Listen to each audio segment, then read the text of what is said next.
Guys, so for today's video nga guys, meron na naman tayong a day in a life na delivery order from Lalamog at ang pick up location natin ay dito lang malapit sa bahay. So 2.3 kilometers lang siya. Dito siya sa World Craft. Tapos ang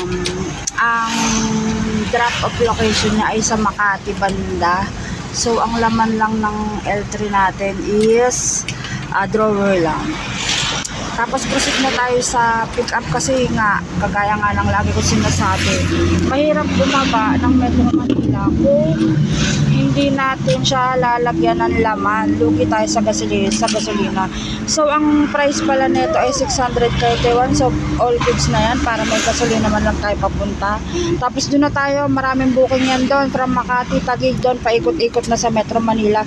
Magsasawa ka na lang mamili ng booking. Kaya naman mabuti na lang for today's video doon yung napili nating location ng pick up.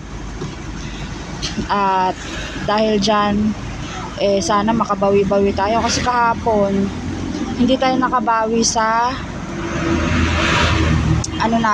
hindi tayo nakabawi sa biyahe natin kahapon. So tumangay man tayo, hindi gano'n, plus nag-boundary pa tayo ng 1 so ang natira sa amin is 300 pesos ganyan.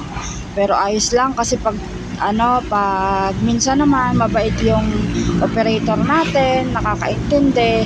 Pero kahapon ang binayad ko sa kanya is buo pa rin. Kaya ngayon itatry natin na bumiyahe ng maganda-ganda kasi magpapasko na, so kailangan talaga natin ng maayos na biyahe. So ayan, at ayun nga, sige, mamaya na lang ulit sa mga next video ko. At sa mga nanonood neto, kung gusto nyo ma-shoutout kayo at kahit konti pa lang yung followers natin, huwag tayo susuko sa anumang pagsubok sa buhay. At kaya naman, ayun lang, sige na, bye.